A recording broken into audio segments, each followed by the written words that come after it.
Are also available है which makes you look sporty. तो इस तरह की चीजें भी आप पहन सकते हैं ठंड में अपने आप को कवर अप करने के लिए, स्टाइलिश बनाने के लिए। इस तरह का स्टफ जो है बहुत ही अच्छा रहेगा। हम बात कर रहे हैं सेमी विंटर स्टफ की, ना कि कंप्लीट विंटर स्टफ की। तो कुछ इस तरह का स्टफ भी आप परचेज कर सकते हैं। सी, एक टी शर्ट के साथ यहाँ पर एक हुड दिया हुआ है विच इज वेरी स्मार्ट। देखिए, red is a vibrant colour, so you can wear it with any of the top you want to combine with। और इस तरह की चीजें जो है वो यहाँ से आप टीम अप करके पहन सकते हैं। मे बी यहाँ पर कुछ टॉप्स भी अवेलेबल है जिनके साथ आप बहुत सारी चीजें टीम अप करेंगे। यहाँ पर कॉर्डराई is very much in.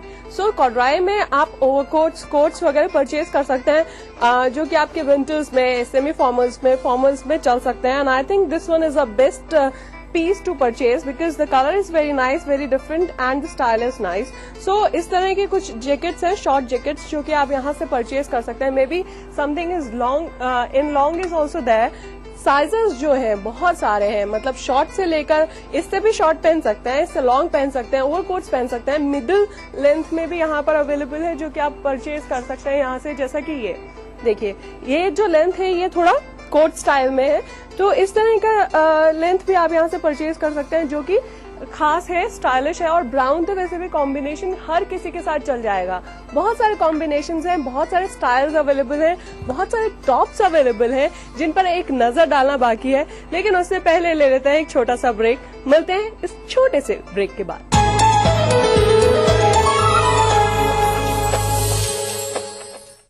BBC, दुनिया को है जिस पर भरोसा। ग्लोबल इंडिया जोड़े आपको पूरी दुनिया से आपकी अपनी भाषा में। ETV के दर्शकों के लिए BBC के मंजे हुए रिपोर्टर ग्लोब के हर सिरे से लाएंगे जिंदगी का सच। स्क्रीन पर उभरेगी बनते बदलते भारत की पूरी तस्वीर। संसार भर के सारे समाचार मैं नेहा भटनागर लेकर आऊंगी BBC ग्लोबल इंडिया हर शुक्रवार शाम ETV पर। महसूस करें खबरों की धड़कन।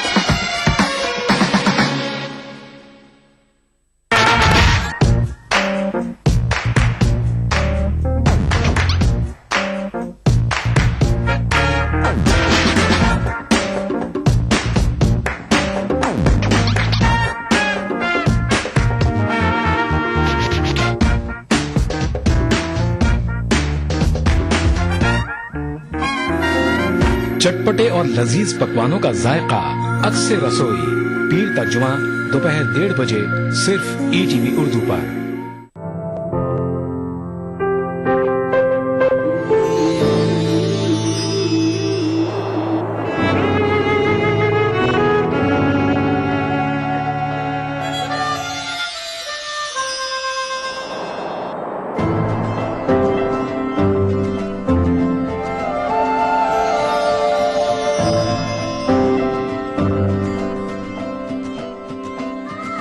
नए एहसासों से जुड़े नए रिश्ते बिखेरेंगे रंग।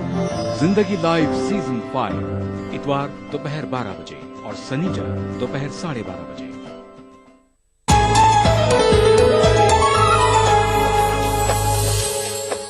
ब्रेक के बाद आप सभी का खैर मकदम है। मैं इस वक्त हूँ पेनी लेन में और यहाँ पर मैंने अपने लिए तो एक हुड पसंद कर लिया है। वैसे जो है वेलवेट आजकल काफी ज्यादा इन है, काफी ज्यादा फैशन में है, तो इस तरह के हुड्स भी आप परचेज कर सकते हैं। आई think this one is very nice and stylish. देखिए, पूरा तो प्लेन है लेकिन लास्ट में बैक में जो है इसमें पेनी लेन लिखा हुआ है and some design is there जो कि थोड़ा स्टाइलिश है। सी, आजकल जो स्टफ चलता है वो बहुत ज्यादा गॉडी नहीं है। स्टाइलिश बनने के लिए जरूरी नहीं है कि बहुत कुछ उस पर जड़ा हो या बहुत कुछ उस पर बना हो। बेस्ट रहता है सिंपल सोबर चीजें, वो भी आपको स्टाइलिश बनाती है। मैंने तो विंटर्स के लिए इस तरह का एक हुड पसंद कर लिया है और आपके लिए भी बहुत सारी चीजें हैं टीम अप करने के लिए। मैं अब क्या देखने वाले हैं हम? Then we have a jackets like semi-formal sweatshirts. You can wear like see this one.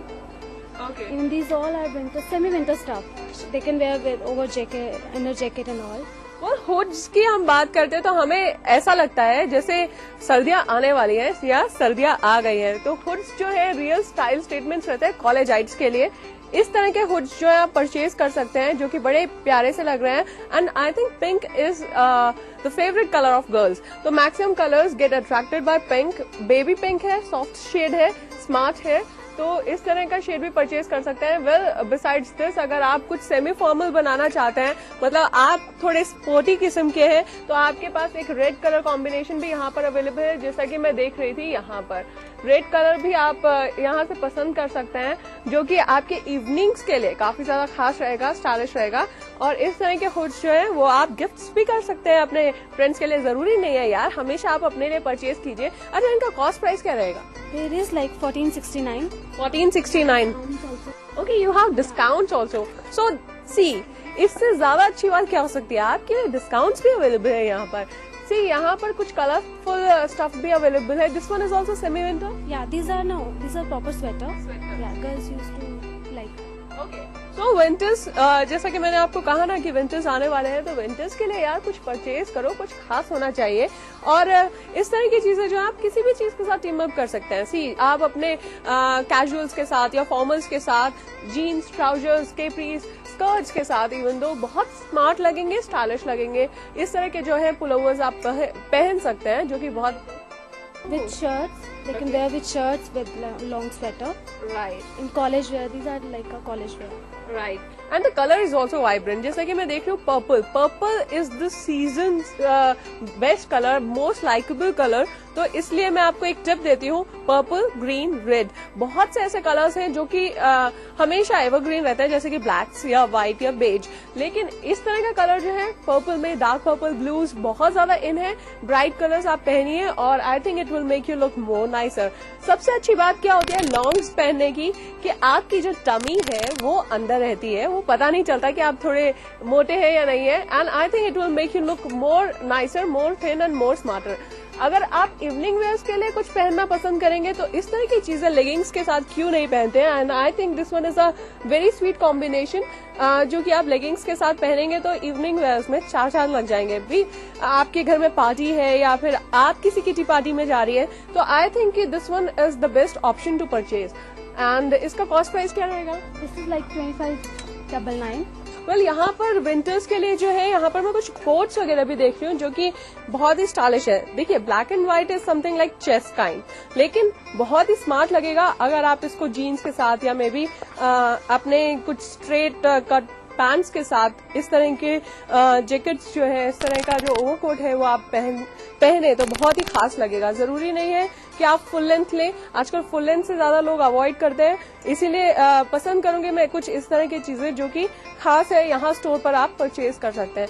मैं जाने से पहले मैं अपने व्यूअर्स के लिए कुछ टिप्स आपसे मांगना चाहूंगी। आप कुछ कह सकते हैं कि विंटर्स में क्या करना चाहिए? Depend on like fit. You just came here. Don't. If you see in hangers, you can't see proper fit. You have to first to try because our fit is really nice. Okay So that's it only. Okay, महक का भी यही कहना है कि please आप यहाँ पर आइए, आके ट्राई कीजिए। देखिए, मैं भी आपको हमेशा यही कहती हूँ कि आप जो है हमेशा एक्सपेरिमेंट कीजिए कपड़ों के साथ। जरूरी नहीं है कि जो दिखता है वही अच्छा है। जब तक आप ट्राई नहीं करेंगे आपको पता नहीं चलेगा कि आपके ऊपर क्या सूट करता है और आपकी बॉडी स्ट्रक्चर के हिसाब से आपको क्या पहनना चाहिए। महक, आपका बहुत बहुत शुक्रिया, आपने इतने सारी खूबसूरत चीजें हमें दिखाई। Most welcome. Thank you so much. Well friends, आज के एपिसोड में बस इतना ही। आई होप कि आपने कुछ ना कुछ तो पसंद कर ही लिया होगा जो कि आप यहाँ से परचेज करने वाले हैं। मैं भी कुछ परचेजिंग कर लेती हूँ यार। कहते हैं ना, खवातीनों की जेब में कभी पैसे बचते नहीं है, तो मैं भी बहुत सारी जेब में पैसे लेकर आई हूँ। मैं सोच रही हूँ मैं कुछ शॉपिंग कर लूँ अपने लिए। विंटर्स के लिए सेमी विंटर स्टफ भी यहाँ पर अवेलेबल है। आप भी मार्केट में निकलिए, देखिए क्या है खास और शेयर कीजिए अपनी शॉपिंग का एक्सपीरियंस हमारे साथ। अगले एपिसोड में फिर होगी मुलाकात, तब तक के लिए खुदा हाफिज। नाज़रीन, दिल तो नहीं कह रहा कि आपसे इजाजत लूं, लेकिन वक्त कह रहा है इजाजत लेने के लिए, इसलिए इजाजत तो लेनी ही पड़ेगी। फिलहाल आपसे इतना ही पूछना चाहूंगी कि आपको हमारा आज का एपिसोड कैसा लगा। उम्मीद करती हूँ जैसे हर बार अच्छा लगता है वैसे ही इस बार भी अच्छा लगा होगा, और अगर वाकई अच्छा लगा है तो हमें जरूर लिख भेजिए इस पते पर। हमारा पता और ईमेल आईडी है अदा ETV Urdu 3rd floor 2E/12 near Videocon Tower, Jhandewalan Extension, New Delhi. ada.urdu@etv.co.in। फिलहाल अपनी दोस्त सूरती को दीजिए इजाजत। अगली बार मैं फिर हाजिर होंगी एक नया एपिसोड लेकर, सेम चैनल पर सेम टाइम पर एक नए एक्सपर्ट को साथ में लेकर। तब तक के लिए अल्लाह हाफिज।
जिंदगी के इस सफर में सच्चाई हमारी हमसफर हो।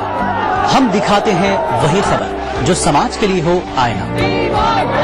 गैर जानिबदारी हमारा शिवा। खबर वही जिस पर हो आपको एतबार। देखिए खबरनामा इन औकात पर। ईटीवी उर्दू पर अगला प्रोग्राम।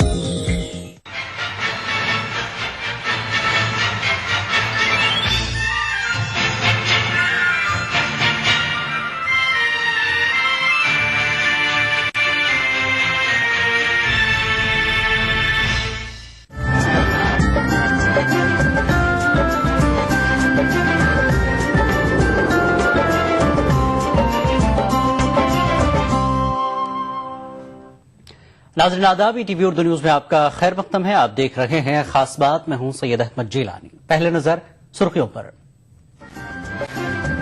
अक़लियती नौजवानों को गिरफ्तार करते वक्त एहतियात बरती जाए। वज़ीर दाखिला सुशील कुमार शिंदे ने तमाम रियासतों के वज़रा आला को भेजे मकतूब। मुजफ्फरनगर मामले पर दिल्ली में मुलायम सिंह, अखिलेश यादव और आजम खान का पुतला नजर आतिश। मुजाहिरीन ने किया उत्तर प्रदेश की अखिलेश हुकूमत को बर्खास्त किए जाने का मुतालबा। और फरका वाराना फसाद बिल को पास कराने में कांग्रेस की नीयत दुरुस्त नहीं। AIUDF के रुकन पार्लियामेंट बदरुद्दीन अजमल ने भी लगाया इल्जाम।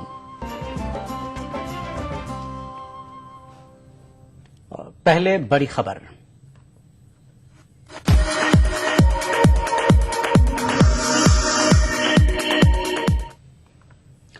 मरकजी वज़ीर दाखिला सुशील कुमार शिंदे ने रियासती हुकूमतों को अक़लियती तबके से ताल्लुक रखने वाले नौजवानों को गिरफ्तार करते वक्त एहतियात बरतने की हिदायत दी है। इस ज़िम्न में शिंदे ने तमाम वज़रा आला को एक मकतूब रवाना किया है। दूसरी जानिब कुछ मुस्लिम रहनुमाओं ने जहां शिंदे के बयान का खैर मक़दम किया तो वहीं कुछ ने इसे सियासी बयान करार दिया है। आम इंतखाबात का वक्त करीब आते ही कांग्रेस को एक बार फिर अक़लियतों की याद सताने लगी है।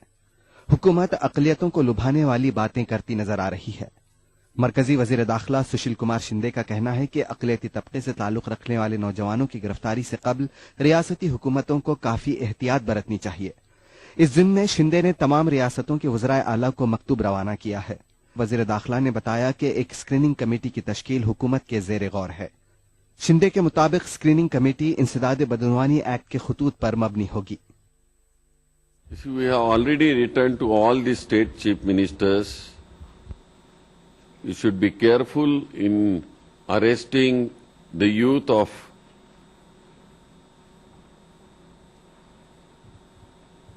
minority that I had said in my letters. Minority doesn't mean one particular community, but all those who are concerned, they are minority. दूसरी जानिब कुछ मुस्लिम लीडरों ने शिंदे के बयान का खैर मकदम किया है तो कुछ ने इसे सियासी बयान करार दिया। गृह मंत्री साहब ने जो बयान दिया है हम उसको वेलकम करते हैं। हमारी लड़ाई बहुत जमाने से चल रही है। हम लोग PCPT के नाम से सारी सेकुलर फोर्सेज ये बात कर रही थी कि जो आप इन लोगों को पकड़ते हैं 10 साल 12 साल 15 साल के बाद अदालतों से छूटते हैं और ये कहा जाता है कि नॉट फाउंड गिल्टी। लेकिन अभी जो हमको लगता है गृह मंत्री जी जो बोल रहे हैं उसमें पॉलिटिक्स ज्यादा है और मुस्लिमों के यूथ के हित की चिंता कम है। और इसका जिस तरह से ये बोल रहे हैं इस बोलने का फायदा जो बीजेपी और संघ परिवार उठाएगा और वो दूसरी तरफ प्रचार करेगा, गलत प्रचार करेगा तो मुस्लिम यूथ को तो राहत भी नहीं मिलती है या गरीब लोगों को जो भी है उनको कोई राहत भी नहीं मिलती है और उसका दुनिया भर का अपोजिट पब्लिसिटी हो जाती है और उनका और नुकसान ही होता है। उधर अपोजिशन बीजेपी ने शिंदे के इस बयान को अक्सरियत और अक़लियत में तफरीक करने वाला करार दिया। गुनाह कोई करता है तो वो गुनहगार है, उसको पकड़ना है। उसमें जात देखो, उसका सर्टिफिकेट देखो, उसका मजहब देखो। ये सुशील कुमार जो कह रहे हैं वो बहुत ही खतरनाक है। ये घिनौनी राजनीति है, हम इसकी भर्त्सना करते हैं। काबिल गौर बात है कि गुज़िश्ता बरस भी सुशील कुमार शिंदे ने इसी तरह का मकतूब तमाम वज़राए आला को रवाना किया था। Bureau report, ETV news. Muzaffarnagar फसादात मामले पर दिल्ली के बड़ा हिंदुराव इलाके के आजाद चौक पर बाद नमाज जुमा बड़ी तादाद में लोगों ने एहतजाजी मुजाहरा किया। अखिलेश यादव, मुलायम सिंह यादव, आजम खान का पुतला भी नजर आतिश किया गया। कौमी एकता कमेटी के ज़ेर-ए-एहतमाम मुनक़्क़दा इस मुजाहरे में मुजाहिरीन ने अपने गुस्से का जमकर इजहार किया।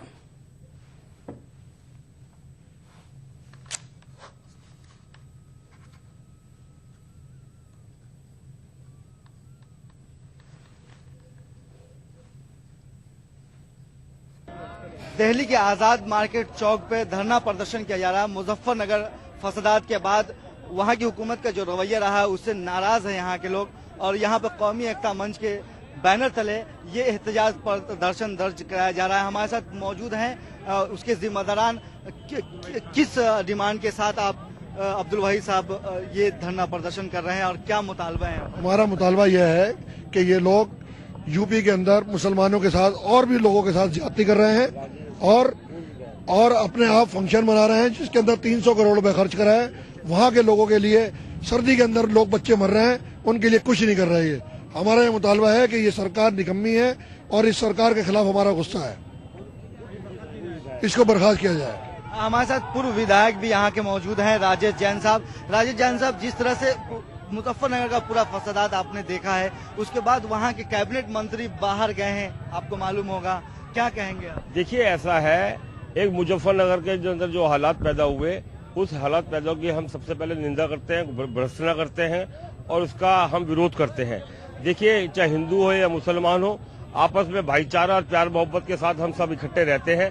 लेकिन जिस प्रकार से अत्याचार हुए, जिस प्रकार से हालात खराब हुए, जिस प्रकार से वहां पर यूपी गवर्नमेंट ने कैंप लगाए और जो पीड़ित लोग थे वहां पर डॉक्टरों की सुविधाएं नहीं थी, वहां पर रोटी रोजी के लिए लोग तरस रहे थे, वहां पर इलाज नहीं था, वहां व्यवस्था नहीं थी, और यूपी गवर्नमेंट विदेशों को दौरा कर रहे हैं, वहां के कैबिनेट मंत्री विदेशों को दौरा कर रहे हैं, वहां के विधायक विदेशों को दौरा कर रहे हैं, और जो पीड़ित लोग हैं वो वहां तरस रहे हैं, भड़क रहे हैं, भटक रहे हैं और वो परेशान हो रहे हैं। उनको सहायता चाहिए। वहाँ की जो कौम है वो चाहती है कि वहाँ पर डॉक्टरों का, जो पीड़ित बच्चे हैं उनका इलाज हो, वहाँ पर जो पीड़ित लोग हैं उनका वहाँ पर सुविधाएं दी जाए। वहाँ पर और बुलडोजर चलाया जा रहा है। तो ये एक बड़ी यूपी गवर्नमेंट की बहुत हम निंदा करते हैं, भर्त्सना करते हैं, अखिलेश यादव की भर्त्सना करते हैं और उस गवर्नमेंट को बर्खास्त करने की मांग करते हैं।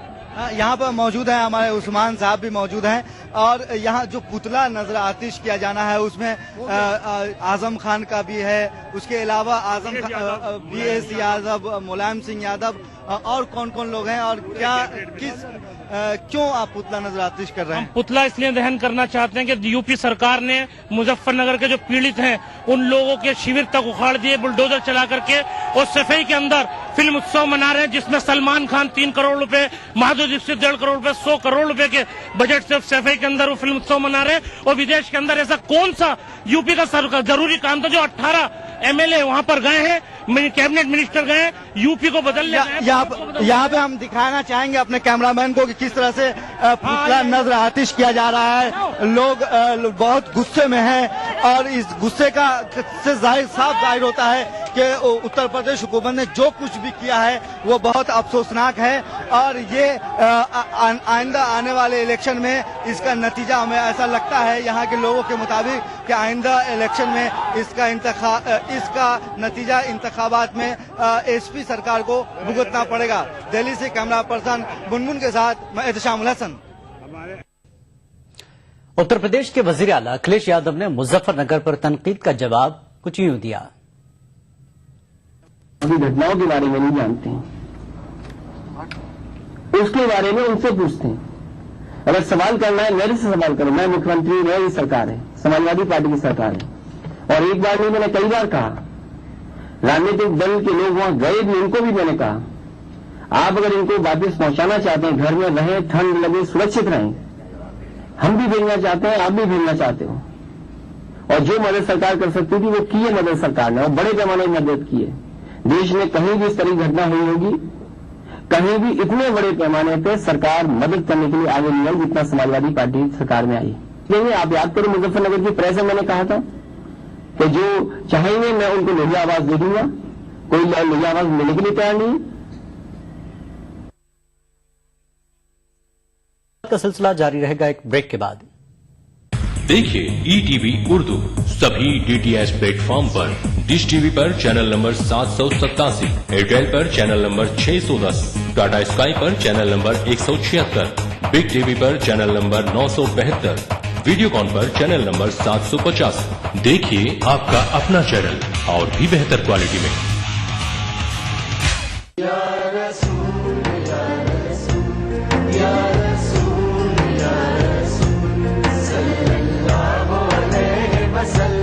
सारी कायनात मसरूर है, जश्न मिलादे रसूल है। नबियों के सरदार निगाहे इश्क व मस्ती में वही अव्वल वही आखिर, वही कुरआन वही फुरकान, वही यासीन वही ताहा।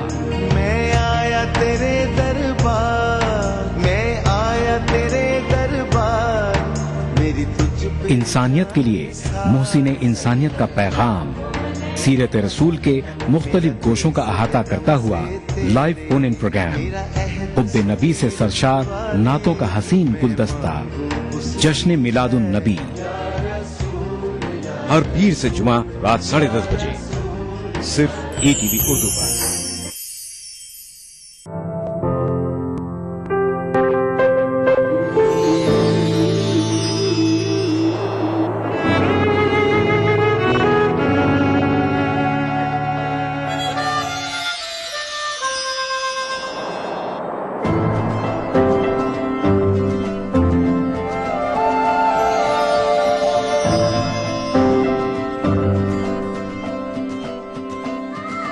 नए एहसासों से जुड़े नए रिश्ते बिखेरेंगे रंग।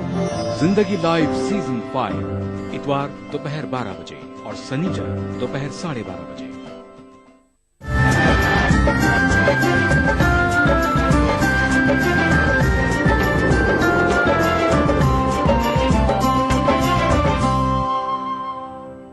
खास बात में एक बार फिर आपका खैर मकदम है। आम आदमी पार्टी लोकसभा चुनाव में उत्तर प्रदेश के मुस्लिम वोटरों पर खास तवज्जो दे रही है। इसके लिए आम आदमी पार्टी यूपी में खुसूसी मुहिम चलाने की शुरुआत की है। पार्टी ने मुस्लिम समाज के तालीम याफ्ता और बाशऊर तबके से राब्ते का काम शुरू किया है। कानपुर में मीडिया से बात करते हुए मुहिम इंचार्ज राशिद अली ने कहा कि रियासत के मुसलमान आम आदमी पार्टी को एक सियासी मुतबादिल के तौर पर देख रहे हैं।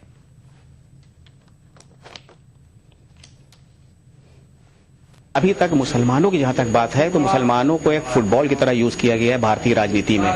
हम कहीं कहीं पे ऐसा होता है कि हमें लगता है कि सिर्फ एक हैवक बना रखा है हमारे अपने मुसलमानों में। चूंकि मैं भी मुसलमान हूं और मैं अलीगढ़ मुस्लिम यूनिवर्सिटी से फारिग हूं, हम लोग इस चीज को अच्छी तरह समझते हैं कि हमेशा इस चीज को डराया गया है कि कहीं बीजेपी न निकल जाए। तो ये इस चीज को दिमाग से निकालना होगा और उसमें जाकर के हमें कभी ऐसे कैंडिडेट को वोट देना पड़ता है, ऐसे कैंडिडेट को इख्तियार में लाना पड़ता है जो कहीं से सलाहियत नहीं रखता है तब भी। तो अब उस चीज से जब हम बाहर निकल आएंगे तो सारी चीजें हमारे लिए खुली हुई हैं। एक ये विकल्प के रूप में अगर ये सब पार्टी हमारे लिए आई है तो यहाँ सिर्फ कानपुर में यूपी में नहीं बल्कि हिंदुस्तान के अगर आप साउथ में जाके देखें तो वहां पे भी जो मुस्लिम लिटरेट मुसलमान है वो इस पे आगे आ रहा है और वो इनकी आइडियोलॉजी को पसंद कर रहे हैं। लखनऊ में मुजफ्फरनगर जांच कमीशन के दफ्तर पर हथियारबंद अफराद के दाखिल होने और दस्तावेजात को साथ ले जाने की कोशिश के वाक़े पर मुस्लिम फेडरेशन ऑफ इंडिया ने अपने शदीद रद्दमल का इजहार किया।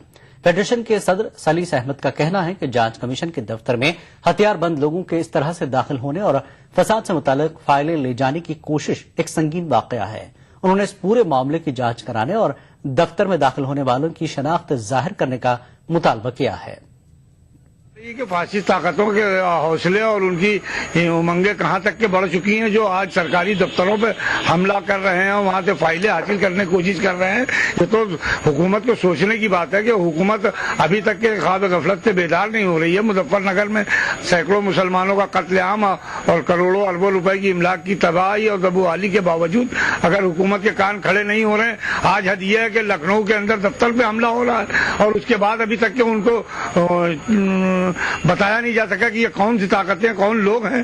तो ये तो हमारी हुकूमत की सरासर नाकामी और नामुरादी जाहिर कर रही है। यकीनन इसकी जांच होनी चाहिए और वो लोग जो इसमें मुलव्विस हैं उनके ऊपर से नकाब उठनी चाहिए।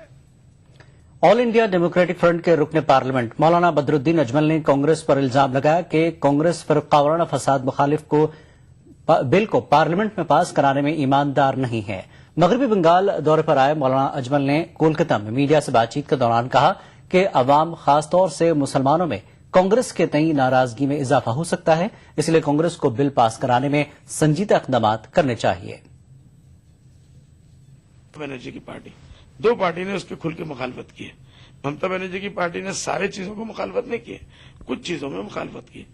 तो कांग्रेस के पास कोई ऑप्शन नहीं था, इसके बजाय कि वो 3 दिन पहले उन्होंने पार्लियामेंट बंद कर दिया। वाई जबरदस्ती लाते, जितने उनके मतलब के बिल है उन्होंने पास कराए। इसके बारे में उनके खुद अपने दिल में चोर है, ईमानदारी नहीं है, इसलिए वो लाना नहीं चाहते। उन्होंने 3 दिन पहले पार्लियामेंट बंद कर दिया। अब सुन रहे फरवरी 15 दिन के फिर एक सेशन होने वाला है। इस बीच में चारों स्टेट के रिजल्ट आ गए, झटका लगा है, शायद वो ले आए उसको। दिल्ली असेंबली में जेडीयू के वाहिद रुकन असेंबली शोएब इकबाल ने आम आदमी पार्टी में शमूलियत का ऐलान किया है। काबिल गौर बात है कि शोएब इकबाल गुज़श्ता हफ्ते आम आदमी पार्टी की तनकीद कर रहे थे। कुमार विश्वास के मुतनाज़ा वीडियो के मंजर-आम पर आने के बाद वो आम आदमी पार्टी से हिमायत वापस लेने की बातें कर रहे थे। कुमार विश्वास की माजरत ख्वाही के बाद शोएब इकबाल ने हिमायत जारी रखने का ऐलान किया था। बात है, अच्छा देश में प्रशासन देने की बात है, तो उस बात से हम लोग प्रसन्न है और बेसिकली हमने उनको समर्थन भी दिया था। तो मैं समझता हूं कि इसके अंदर तो ऐसी बुरी बात नहीं है। पार्टी को जो है मजबूत करेंगे हम भी अगर पहुंचेंगे पार्टी के अंदर, और समझता हूं कि इसमें ज्वाइन करनी चाहिए और लोगों भी कर रहे हैं और लोगों को भी करनी चाहिए। देश के अंदर जो एक वातावरण जो है वो कांग्रेस और बीजेपी के खिलाफ बना हुआ है, तो ऐसी सूरत में हम लोग जो है आम आदमी पार्टी को मजबूत करने का काम करेंगे। All India Muslim personal law board अपने मकासद पर कारबंद है। दानिशवरान मानते हैं कि बोर्ड अपने दायरेकार में ही काम करे तो इत्तेहाद बाकी रहेगा। ताहम बोर्ड का किसी मौजू पर काम करना गैर मामूलात में शामिल तो हो सकता है, ताहम मामूल में नहीं। पेश हमारा नुमाइंदा एहतशामुल हसन की ये खास रिपोर्ट। बोर्ड के जिम्मेदारों का कहना है कि all India Muslim personal law board के कयाम का मकसद पर्सनल लॉ की दाखिली और बैरूनी हिफाजत करना है। इसके अलावा बहुत सारे मौजूआत पर काम करने के लिए दूसरी बहुत सारी तंजीमें हैं जो इस पर काम कर रही हैं। इसलिए मुस्लिम पर्सनल लॉ बोर्ड को सियासत से आजाद रखा जाना चाहिए। और इन सबसे बढ़कर हजरत मौलाना मिल्लतुल्लाह रहमानी थे। ये तमाम लोग जो थे, और इसके अंदर अलहाज मोहम्मद यूसुफ पटेल थे, अब्दुल सत्तार शेख थे, और इस तरह के जो लोग थे, इन लोगों ने जिस मकसद के लिए इसका क़याम किया था कि शरीयत इस्लामी जो है हिंदुस्तान में हर तरह के खतरों से, हर तरह की आलाइश से, हर तरह की बंदिश से महफूज रह सके, इसी को अपने लिए सामने रखना चाहिए। कुछ सियासी ताले आजमा जो हैं वो ये चाहते हैं कि मुस्लिम पर्सनल लॉ बोर्ड जो है, जिनको वो उसको अपने सियासी मकासद की कार फरमाई के लिए और मकसद बरारी के लिए जरिया बना ले। ये नहीं होना चाहिए। अक्सर ये मुतालबा किया जाता रहा है कि मुस्लिम पर्सनल लॉ बोर्ड को दीगर मसाइल पर भी काम करना चाहिए, लेकिन बोर्ड के जिम्मेदारों का कहना है कि बोर्ड जिस दिन अपने दायरा कार से बाहर जाएगा उसी दिन बोर्ड के इत्तेहाद में दरार पैदा हो जाएगी। तहफ़्फ़ुज़ शरीयत के दोनों डायमेंशन है, यानी ये कि खारिज से जो हमले होते हैं शरीयत पर, यानी ये कि हमारी अदालतों के बाद फैसले जो है वो शरीयत के खिलाफ जाते हैं। खुद हमारी हुकूमतें बाज़ मामलात में जो कानून साजी करती है वो शरीयत में इंटरफेरेंस होता है। तो ये जो खारिज से शरीयत में मुदाखलत होती है या दाखिल से जो शरीयत के साथ मसाइल खड़े होते हैं, मिसाल के तौर पर खुद मुसलमानों का अपना जो तर्ज अमल है वो आम तौर पे शरीयत के खिलाफ जाता है, अपने जहाँ वो उन मामलात का ताल्लुक है जिन निकाह तलाक वगैरह से मुताल्लिक़, तो उससे भी मसाइल खड़े होते हैं।